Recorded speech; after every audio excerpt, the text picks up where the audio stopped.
आज जो मैं केस आपके सामने प्रेजेंट करूंगा, ये पेशेंट की माँ ने फ़ोन करके मुझसे दवाई मांगी अपनी बेटी के लिए। ये एक टीनेज लड़की है जिसको लगभग 1 साल पहले मेंसेस शुरू हुई है और इसकी पूरी फैमिली मेरे ट्रीटमेंट में रहती है। तो क्योंकि अब लॉकडाउन की स्थिति है तो क्लिनिक पे आने की पोजीशन में ये लोग नहीं थे, रात का समय है, तो इनके पास दवाइयाँ तो रखी होती हैं। तो इन्होंने मेरे को फ़ोन पर ही कंसल्टेशन लेने की इच्छा जाहिर की और माँ ने इसको फ़ोन किया। माँ ने पहले अपने हिसाब से जो भी गरम पट्टी लगाना और जो भी छोटा मोटा पेन किलर वगैरह दे के इसको रिलीफ करने की कोशिश की, परंतु उससे बच्चे की तकलीफ़ में कोई भी कमी आई नहीं। इसलिए इन्होंने मुझको फ़ोन किया। तो मैं उस फ़ोन को आपको सुनाना चाहता हूँ, बजाय मैं अपनी आवाज़ में उसको सुनाऊँ। इससे बेहतर ये है कि मैं आपको पेशेंट की माँ की आवाज़ सुनाता हूँ, और ताकि आप उसको बहुत अच्छे से समझ सकें कि कितनी इन्फॉर्मेशन मुझको मिल पाई थी और उसके बेस पे मैंने कैसे उसको प्रिस्क्रिप्शन दिया। उसके बाद फिर मैं केस का एनालिसिस भी आपको समझाऊंगा। तो अब जो आप आवाज़ सुनेंगे वो पेशेंट की मदर की आवाज़ है। तेज पेन हो रही है उसको। पीरियड्स अभी थोड़ी देर पहले स्टार्ट हुआ है दोपहर में, और एकदम से इतनी ज्यादा पेन हो रही है, बेचारी तड़प रही है पेन से। पहली बार है? नहीं नहीं, पहले हो चुकी है। तो 1 साल से हो रही है इसको पीरियड्स। अच्छा। तो अभी मैंने इसको, जैसे हल्की फुल्की तो हो जाती है, तो मैं इसको सिकाई के लिए वो पानी और रबड़ वाली बोतल दे देती हूँ, गर्म पानी वाली। हाँ तो हाँ। अभी वो भी दी है, काफी देर से दी हुई है, बट आराम नहीं आ रहा है। And I don't know if it is gastric, कोई एब्डोमेन में मिड में पेन हो रहा है, लोअर एब्डोमेन में। अच्छा, वैसे कैसे बिहेव कर रही हो? बहुत परेशान हो रही है। मम्मा मेरे पास बैठे रहो। हाँ। Very uneasy. तुम्हें पास बैठा के क्या कराती हो? कभी मेरा हाथ पकड़ती है, कभी कहती है मुझे पकड़ के रखो, परेशान हो रही है। परेशान पकड़ के रखो? हाँ, मेरा हाथ पकड़ के रखेगी, मम्मा मेरे पास बैठ जाओ, मतलब जैसे अंदर से घबराई हुई है। कुछ बोलना तेरा? दर्द हो रहा है बस इसको, ये बहुत दर्द हो रहा है। कुछ बोलो मत मेरे साथ, बस यहीं रहो मेरे साथ। आपको कितनी दवाई है आपके पास? जेलसीमियम? जेलसीमियम होगी हमारे पास, है डॉक्टर साहब। दे दो उसको। कितनी? क्या, अभी उसको एक खुराक दे दो। अच्छा, और कोई डॉक्टर साहब इसके अलावा? देख लेना जी 2 घंटे में, 8 बजे बता देना।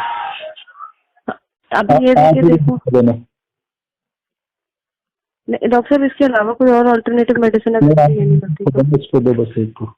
हाँ जी, अभी यही दो, 8 बजे बात करना दोबारा। ठीक है ठीक है ठीक है डॉक्टर साहब, थैंक यू। जो इस केस में रूब्रिक मैंने लिए थे वो स्क्रीन पर आपको दिख रहे हैं। मैं अभी उनको पढ़कर आपको सुनाता हूँ। Clinging children of grasp the nurse when carried. दूसरा, होल्डिंग और being held, desire for, parents on to. तीसरा रूब्रिक है sadness, despondency, depression, melancholy, lassitude with. चौथा रूब्रिक है विल, वीकनेस ऑफ विल।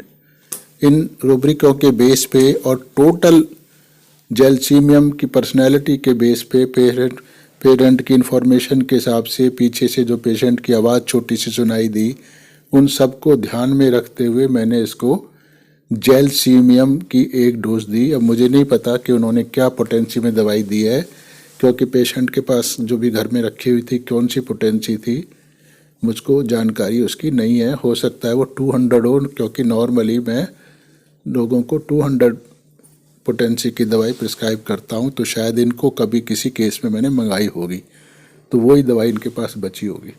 तो इसलिए इन्होंने हो सकता है जेलसीमियम 200 की एक खुराक इसको खुलाई, और दवाई खिलाने के बाद इन्होंने मुझको दोबारा रिपोर्ट नहीं किया। जब 8-10 दिन हो गए, मुझको ना कंसल्टेशन की फ़ीस आई ना इन्होंने रिपोर्टिंग करी, तो मुझको लगा कि पता नहीं क्या हुआ है, कि रिलीफ आया नहीं आया। तो फिर मैंने इनको मैसेज करके बताया कि आपने मेरे को रिपोर्टिंग नहीं करी है, तो आप कृपया मुझको रिपोर्ट करें, मैं जानना चाहता हूं कि दवाई का क्या असर हुआ था। और साथ ही आपको मेरी कंसल्टेशन फ़ीस भी देनी है, क्योंकि मैं हर कंसल्टेशन की फ़ीस लेता हूँ। बिना फ़ीस के ना मैं SMS से प्रिस्क्रिप्शन देता हूँ और ना ही मैं फ़ोन से देता हूँ। तो इसलिए फिर इन्होंने 8 दिन के बाद, मतलब जब मैंने मैसेज किया तो फिर उन्होंने मेरे को मैसेज किया वापस कि वो तबीयत बच्चे की उसी वक्त ठीक हो गई थी। और मैं हिंदी में ट्रांसलेट करके समझा रहा हूँ आपको, वैसे व्हाट्सएप मैसेज था, इंग्लिश में था। तो उन्होंने कहा कि बच्चे की तबीयत तुरंत ही ठीक हो गई थी और मुझे अफसोस है, मैं सॉरी मांगती हूँ कि आपको मैं पहले डिले हो गई, आपको सूचना नहीं दे पाई। तो ये केस है। अब इन रूब्रिक्स को हम समझने की कोशिश करते हैं। पहला रूब्रिक है clinging children of grasped nerve when carried.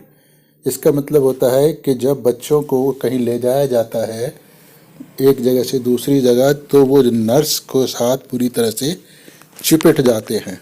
ये इसका हिंदी शब्दार्थ हुआ। लेकिन अब आप इसको समझें। एक तो बच्चे का मतलब हम उम्र से नहीं लेते हैं। सामान्य भाषा में तो बच्चा उम्र से ही समझा जाता है कि 4, 5, 6 साल का। पर आप उनको अगर उसकी बच्चे की अहमियत को देखें, उसके कैरेक्टर को देखें, तो बच्चा उसको कहते हैं कि जो अपने हिसाब से चीज़ों को, अपने आप को, अपनी ज़रूरत की चीज़ों को हैंडल नहीं कर पाता है। उसको अपनी चीज़ों को आप करने के लिए ठीक ढंग से किसी सीनियर की, किसी बड़े की मदद की ज़रूरत होती है, या सामर्थ्यशाली होने की मदद की ज़रूरत होती है। तो ऐसा कोई भी इंसान जो वीक है, जो अपनी मदद खुद नहीं कर पाता है और किसी का सहारा लेना होता है उसको, तो उसको हम बच्चा कह सकते हैं, चाहे वो 70 साल का बुढ़ा ही क्यों ना हो। क्योंकि यहाँ भी जो ये लड़की है ये लगभग 14-15 साल की होगी, क्योंकि अभी इसको मीनार के शुरू हुए एक साल हो चुका है। तो पर फिर भी हम इसको बच्चा ले रहे हैं, क्योंकि अभी जिस स्थिति में ये है उसमें अपनी स्थिति को स्वयं मैनेज ये नहीं कर पा रही है। इसको अपने आप को मैनेज करने के लिए एक बड़ा, यानी अपनी माँ की ज़रूरत पड़ रही है। अब सारी देखभाल इसकी माँ कर रही है। तो माँ एक किस्म से इसको नर्स का काम भी कर रही है और माँ का काम भी कर रही है। 2 काम वो इकट्ठे कर रही है। नर्स का काम क्या होता है कि नर्स ऐसी चीज़ होती है कि ऐसे व्यक्ति को कहते हैं कि जो आपको जो भी पोषण दे सके, नरिश कर सके, यानी जो आपकी देखभाल जो आप कर नहीं पा रहे हो वो सब करके आपको हष्ट पुष्ट कर सके, आपको बलवान बना सके, आपकी समस्याओं को हटा सके, बल्कि आपको पुष्ट कर सके। तो वो पोस्ट नर्स मतलब आपका मेल भी हो सकता है, फीमेल भी हो सकता है, कोई भी हो सकता है। वो आपके माता पिता भी हो सकते हैं, पैसा लेके आया हुआ इंसान भी हो सकता है। तो वो आपकी ज़रूरत की सीमा चीज़ों को प्रोवाइड करके, किसी भी तरह की हो, चाहे वो सहारा हो, चाहे फिजिकल हो, चाहे मेंटल हो, चाहे मेडिसिनल हो, चाहे कुछ और किस्म का हो, तो वो सब कुछ आपको वो प्रोवाइड करती है, देती है या देता है। तो यहाँ नर्स है, क्योंकि एक फीमेल पार्ट ज़्यादा समझा जाता है, तो इसलिए मैं बार बार देती है कह रहा हूँ आपको। पर वो ज़रूरी नहीं है कि देती हो, देता भी हो सकता है।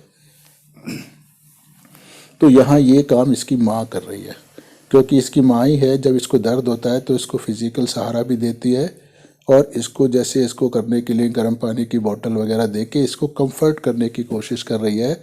जहाँ भी अपने आप को मैनेज करने के लिए जो जो चीज़ों की ज़रूरत पड़ रही है वो इसकी माँ प्रोवाइड कर रही है। तो इसलिए इसकी माँ जो है अब वो एक नर्स का काम कर रही है, तो इसलिए वो नर्स है।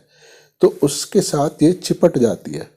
अब चिपटना यानी क्लिंग कर जाती है। तो क्लिंग कैसे करते हैं हम आपको, तो क्लिंग जनरली वो लोग चीज़ें करती हैं जो बड़ी अपने आप को कमज़ोर होती हैं। एक पेड़ है वो अपने सहारे तने पे खड़ा हो सकता है, लेकिन एक बेल है जो ज़मीन पे रेंगती है या बहुत लंबी हो जाती है, पर उसका तना बहुत पतला होता है, कमज़ोर होता है। तो उसको अगर ऊपर चढ़ना है तो किसी के सहारे की ज़रूरत पड़ती है। तो इसलिए वो कोई मजबूत सहारा ढूंढती है जिसका सहारा लेके वो ऊपर की तरफ बढ़ सके, यानी आपको अपने आप को खड़ा रख सके, अपने आप को एक जो ज़रूरतें उनके साथ पूरा कर सके। इसलिए अपनी ज़रूरतों को पूरा करने के लिए किसी ऐसी चीज़ से चिपकती है जो उसकी ज़रूरतों को पूरा कर सके। जैसे बेल वगैरह होती हैं तो वो पेड़, तना, कोई खंबा, कोई बिजली का खंबा, कोई वायर, कोई रस्सी, उसके सहारे लेके ऊपर की तरफ चढ़ती है, यानी उस मजबूत सहारे के साथ चिपटी होती है। तो क्लिंगिंग करने वाली चीज हमेशा अपने को उस अवस्था में कमजोर होती है और अपने फायदे के लिए वो दूसरे से चिपटना उसकी मजबूरी होता है। तो चिल्ड्रन यानी चिल्ड्रन अभी जैसे समझाया कि कमजोर है, अपनी जरूरतें पूरी नहीं कर पाता है। और ग्रेस्प का क्या मतलब होता है कि जब हम किसी चीज को अपने हाथ से ग्रेस्प कर लेते हैं, पकड़ लेते हैं, तो वो आसानी से हमारे हाथ से छूटती नहीं है। तो इसका मतलब है कि जिस चीज से बच्चे ने क्लिंग किया हुआ है, अब उस सहारे को वो छोड़ना नहीं चाहता है। क्योंकि छोड़ना क्यों नहीं चाहता? क्योंकि उससे उसको अपना फायदा मिल रहा है, यानी वो एक सेल्फिश एंगल है। और उसके सर्वाइवल के लिए, इस मूवमेंट के सर्वाइवल के लिए उसको उस मजबूत सहारे की जरूरत है। अगर वो सहारा छूटा तो इसका भी अस्तित्व खतरे में पड़ जाएगा, इसको परेशानी हो जाएगी, ये स्वयं को मेंटेन नहीं कर पाएगा। तो यहाँ बच्चा उस सोर्स से चिपक जाता है जो उसको कैरी कर रहा है।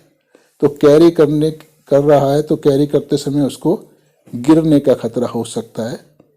तो इसलिए वो अपने बल से भी, जितनी भी उसमें सामर्थ्य है, वो उस मजबूत सहारे के साथ उसको होल्ड करके रखता है, ताकि जब उसको जिस जगह वो जाना चाहता है, यानी बीमारी से कंफर्ट की स्थिति में, या एक बिस्तर से दूसरे बिस्तर में, या अपने बिस्तर से वॉशरूम जाना चाहता है, तो जब इस ट्रांसपोर्टेशन का समय है, उसमें अगर उसकी जो सहारा देने वाली चीज़ है उसके ऊपर उसकी गिरफ्त अगर कम हो जाती है, तो उसको गिरने का, डैमेज होने का संभावना बहुत ज़्यादा बढ़ जाती है। ये डर दिमाग में होता है। तो इस डर से या इस समझ से कि अगर मैंने छोड़ा तो मैं गया, तो उस डर और समझ का दोनों मिला जुला रूप है कि जिसके कारण वो बच्चा या कमजोर चीज शक्तिशाली चीज से चिपकती है। तो यहाँ ये इस वक्त अपनी माँ से एक किस्म से चिपकी हुई है। हालांकि माँ दूर है, अपना काम भी कर रही है, फिर भी ये चिपकी क्यों है? मानसिक रूप से चिपकी हुई है, क्योंकि बार बार उसको कहते हैं कि तुम आ जाओ। पास बैठ जाती है तो उसको हाथ पकड़ के रखती है कि मेरे पास, उससे कुछ प्यार नहीं मांग रही है, कुछ नहीं मांग रही है, पर जब माँ उसके साथ होती है तो उसको एक सहारा लग जाता है। तो अपनी इस पेनफुल जो स्थिति है दर्द की, उस दर्द वाली स्थिति में वो स्वयं को इस वक्त कुछ उठा के रख सकती है, अपने मनोबल को ऊंचा रख सकती है, वरना तो वो दर्द के इतना अनबियरेबल उसको लगने लगेगा कि इसी में टूट जाएगी वो। तो इसलिए ये इस रूब्रिक का मतलब हुआ। दूसरा रूब्रिक जो लिया है वो है होल्डिंग और being held, desire for parents on to. इसका मतलब होता है कि पेरेंट्स के ऊपर पूरी तरह से ये आश्रित हो गई है, उस वक्त चाहती है कि उसके पेरेंट्स उसको होल्ड करके रखें।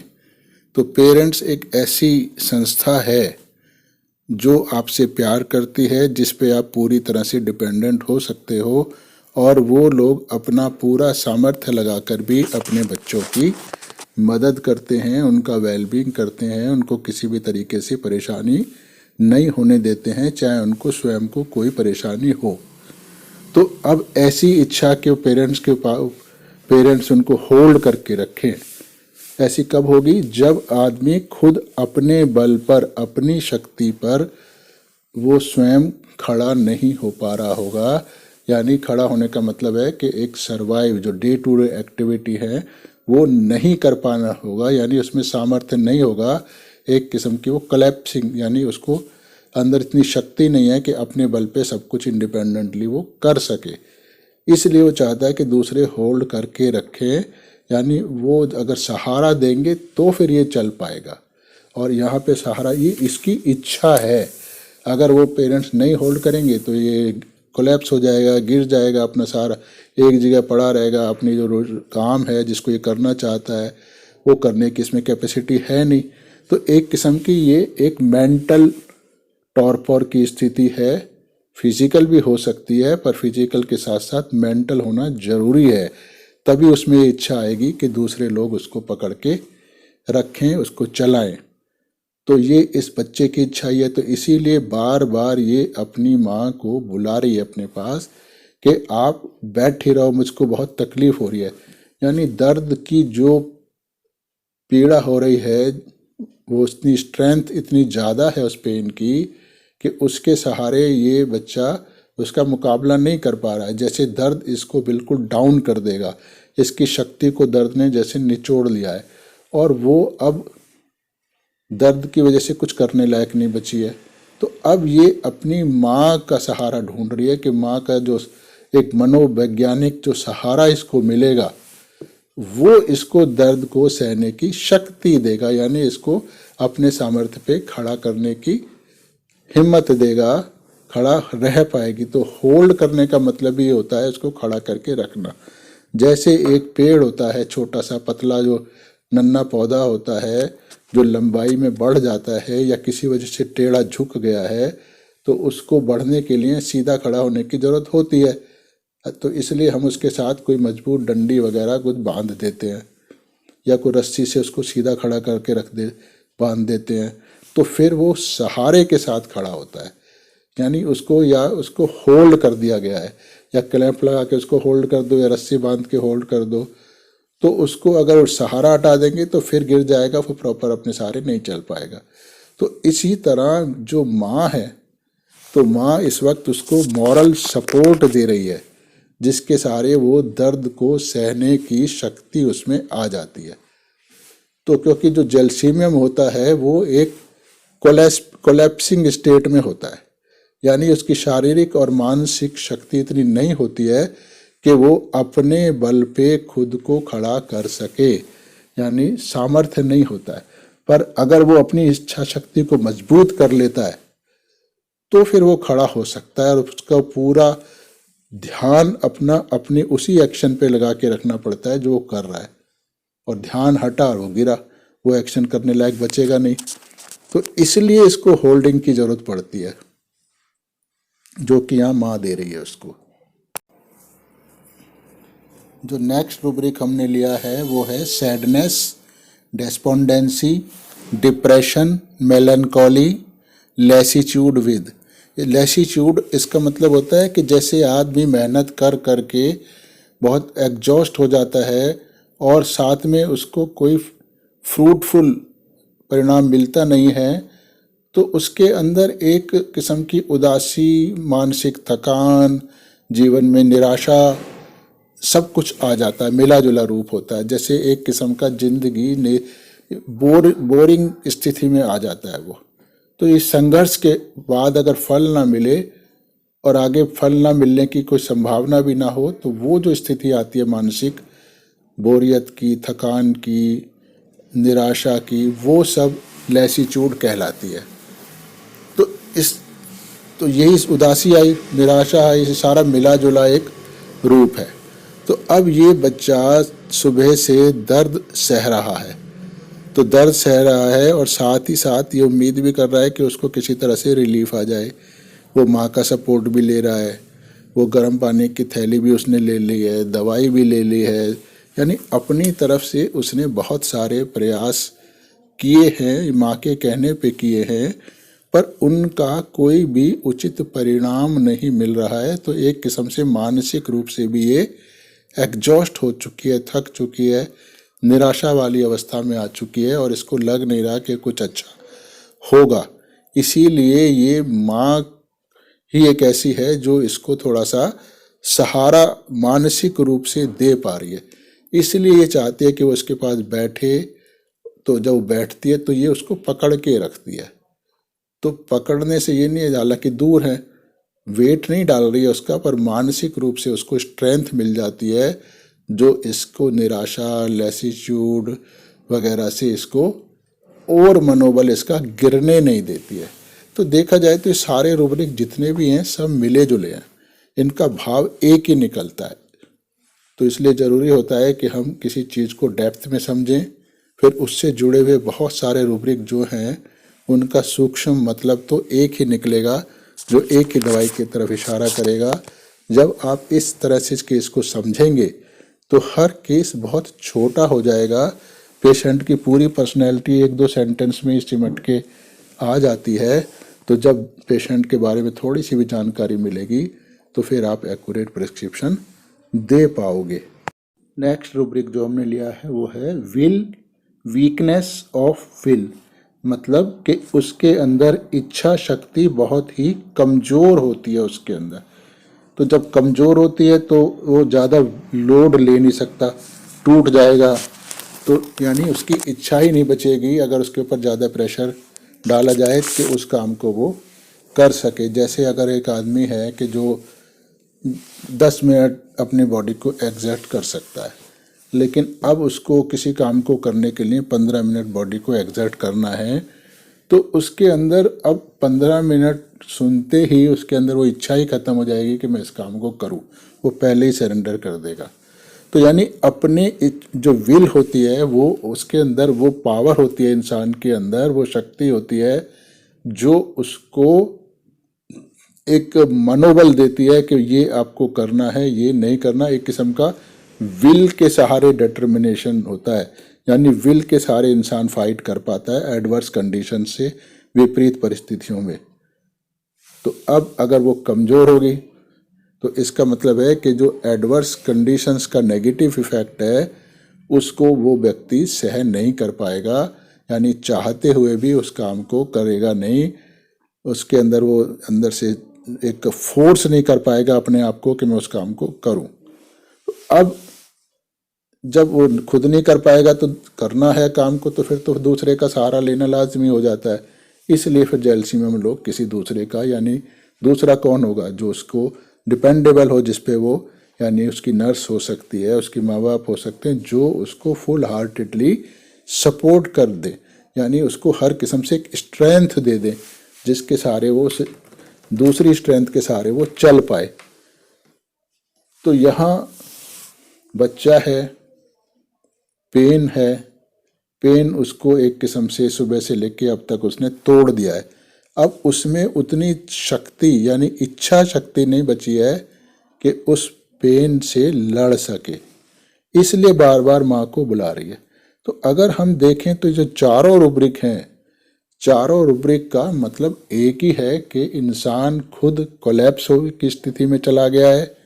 उसको लग रहा है कि मैं इस स्थिति को सहन नहीं कर पा रही हूँ, मेरे बस का नहीं है, ये स्थिति मुझको हरा रही है, इसलिए पर हरा के भी वो काम चलेगा नहीं खाली बैठने से, एफर्ट करे बिना, तो इसलिए एफर्ट भी उसको करने हैं, खुद कर नहीं पा रही है, इसलिए वो फिर किसी मजबूत सहारे की तलाश में होती है, उसको पकारती है और जैसे ही वो सहारा मिलता है तो उसके सो क्लिंग कर जाती है उसको, यानी उसको छोड़ती नहीं है कि अब मैं इस सहारे के साथ चल पाऊंगी।